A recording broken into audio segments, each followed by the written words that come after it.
I was not going to do a commentary on this video because I would have talked about it the minute I heard about it. But this story has basically been floating around pretty much the last week, but nobody really touched on it because everybody was worried about Chris Brown or R. Kelly or more importantly, this government shutdown.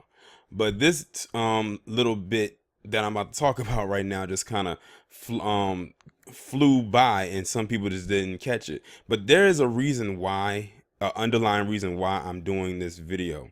But I'm gonna get on that in a little bit.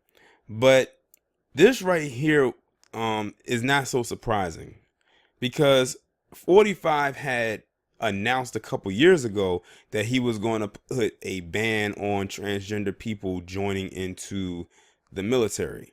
And of course, at that time, it caused the uproar, and it was more noise behind it because there wasn't really anything going on at the time. But right now, it kind of came back under the radar, and it's amazing they slipped that in there because everything going on with the shutdown and whatnot. But on January 22nd, from this article I'm about to read from the BBC, as you can tell, that was pretty much almost a week ago. It says that the U.S. Supreme Court allows Trump military transgender ban. And some people, and a lot of people, did not even catch it. And there's a reason why he's doing this, and it's not for the reason many people think that it is. I know what the reason is, and I think it's mostly due to money. But I'm gonna go ahead and read the article, and I'm very sure it's going to explain why he's. The United States Supreme Court has allowed President Donald Trump, 45, to enforce his policy of banning certain transgender people from joining the military. The court voted 5-4 to grant a Trump administration request to lift injunctions blocking the policy while challenges continue in lower courts. The four liberal judges on the court opposed the ruling. The policy prohibits transgender persons who require or have undergone gender transition from serving.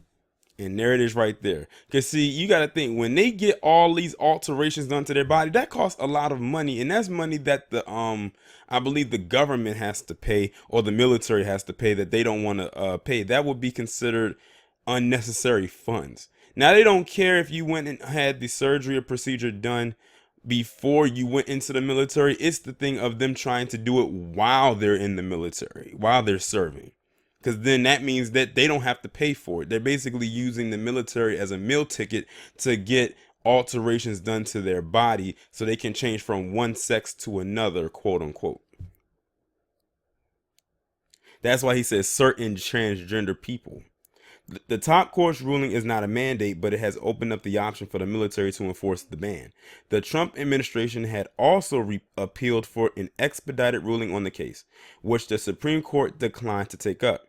What is the transgender policy? The president announced on Twitter in 2017 that the country would no longer accept or allow transgender Americans to serve in the military, citing tremendous medical costs and disruption. So I told you, it's a money thing.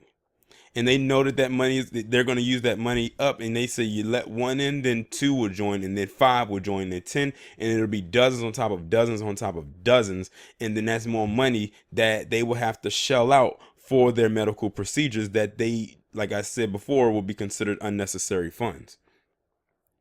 The then Defense Secretary Jim Mattis refined the policy to limit it to individuals with a history of gender dysphoria, or when a person's biological sex and identity does not match. He said the new policy will make exceptions for several hundred transgender people already serving openly or willing to serve in their biological sex. There are currently some 8,980 active duty transgender troops, according to the Department of Defense data analyzed by the Palm Center, a public policy nonprofit. General Mattis, in his memo, argued that by its very nature, military service requires sacrifice, and those who serve voluntarily accept limitations on their personal liberties. The move is a reversal of an Obama administration policy that ruled transgender Americans could serve openly in the military as well as obtain funding for gender reassignment surgery. I bet they missing Obama right about now. Aaron Belkin, director of the Palm Center, told the BBC, "We had an inclusive policy for almost 3 years. What today's ruling enables is the whipsawing of policy back and forth." This is just one Supreme Court action, and it's a procedural move, not a formal court opinion, but it may be a sign that a conservative majority sympathetic to presidential powers and prerogatives is flexing its muscles. The Trump administration, frustrated that lower court judges had again blocked implementation of one of his policies decisions, asked the judges to step in a clear path. The White House wanted a quick ruling because it said allowing transgender individuals to serve in the military presented too great a risk to military effectiveness. By a bare majority, the court complied. Although the justices did not entirely bypass the Ninth Circuit Court of Appeals, which the president has tried to paint as a bastion of liberal judges, they did the next best thing for the president.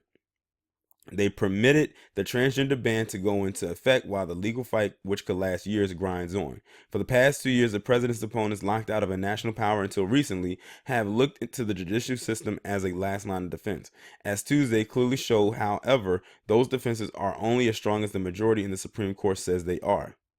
Several trial judges around the country had issued injunctions blocking the ban. One injunction was reversed in a federal appeals court earlier this month, with a 3-judge panel ruling the policy was not a blanket ban on transgender troops, so the courts should defer to the executive branch's military decisions. While Mr. Trump's rationale for banning transgender troops was financial, according to estimates by the RAND Corporation, a policy think tank working with the U.S. Armed Forces, transition related healthcare costs are between $2.4 million and $8.4 million a year. That's a lot of money. That is a lot of money. That's per year. In 2017, defense data viewed by the Palm Center indicates the cost was in fact lowered to $2.2 million.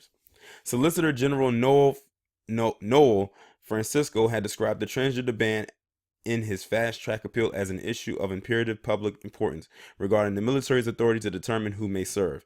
Mr. Belkin told the BBC this is not a financial issue, it's not a disruption issue, it's an issue of emotion, tolerance, and politics. No, I think it's some financial stuff in there too. The Supreme Court had no business weighing in at this point, he added. Not only is there no policy emergency, but there is not even a policy problem. And I'm gonna stop reading right there because it's a pretty lengthy part. Well, actually, let me see. It's actually one more part in here that I wanted to read. They just basically saying that this is not a ban on service by transgender person. It's a critical to be permitted to implement personnel policies that it determines are necessary to ensure the most lethal and combat effective fighting force in the world. Our military have been forced to maintain a prior policy that poses a risk to military effectiveness and lethality over a year. And some say that the ban just meant transgender troops must conform to dress code, physical standards, just like everyone else. Now, with that being said, I wanted to say this. Now, this came up from 45.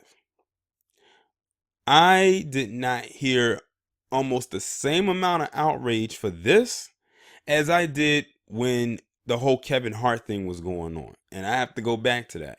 You know, with that tweet he posted up about his son years ago, they came down heavy on his head. And the main cheerleader, the main mascot, Donna, I didn't hear him say much of anything about this, at least not into the realm in which he went at Kevin Hart. I mean, he came at Kevin Hart's neck in like multiple directions in more ways than one. And we know that Donna always has some shit or some slick shit to try to say about 45. Why isn't he being as vocal about that as this, I should say, as he was about with Kevin Hart? And he can't use the whole, oh, the shutdown was an excuse. No, because you were still coming at Kevin Hart's neck right at the beginning of the shutdown when we was about, what, maybe 1 or 2 weeks in. Trust me, you can't use that as an excuse, Donna. And it's one other thing too. When I was discussing the whole Kevin Hart situation, right when it was like at its prime, when it was the steamroll situation, and I had got a lot of feedback from those tweets and whatnot that I put out there. I had a person who came into my comment section who claimed to be, and I don't know if they are, but they said they were, and I don't think anybody would lie about that. They said that they were identified as a transgendered person. And they were saying, they had mentioned something to me, and I don't know if I had mention this in one of my videos, but they said that the people in the LGBT community, or the people who identify as transgender, they do not really like to be labeled or put into that LGBT group. And I said, but wait a minute, like, y'all are there because the T is for y'all. And they said, yeah, but they threw that in there and we didn't, like, I guess I don't know.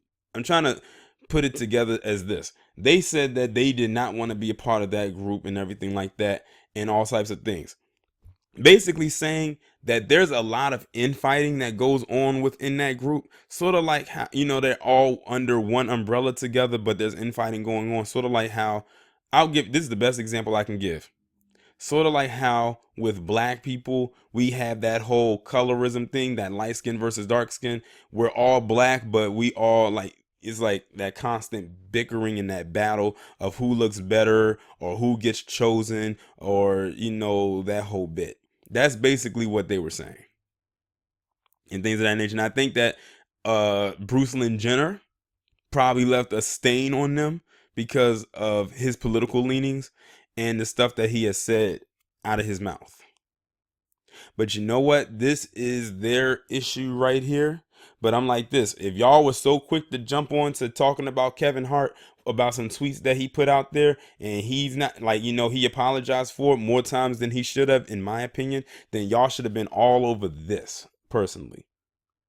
And see, this is why I cannot stand when people in that community love to harper down on black folks and say we're the most homophobic. That's a damn lie. We're not passing any policies or blocking you from doing whatever it is the hell that you want to do. It's these white individuals that's doing that. Remember a couple years ago when what happened in Charlotte, North Carolina, with the restroom thing, and because they came under so much fire, they ended up having to move the All-Star game for the NBA out of Charlotte, and they ended up having it in, I think it was New Orleans. Now they're having it in Charlotte this year, and that was about maybe 4 years ago now when that happened. And those were white people, probably white male dominant, who was sitting on that board voting for y'all not to have that restroom. Now you fast forward to this, and now 45 has undone a policy that a black man known as your former president, number 44, put in place for you, even though many of you show him the utmost disrespect. And now he's undoing it. And you know what's so crazy? Two things. One, I bet you some of these people who identify as transgender probably voted for Trump, in which if they did, oh well, that's on you. And number two, I knew this was going to happen. This was one of the first things he did as president. It said 2017. He was elected in 2016, and then he was put into office officially in 2017. So that was one of the earliest things that he did into his presidential tenure. But many of you, like some of his other supporters, did not hear that. All you heard was deportation and build the wall. Now what are you going to do?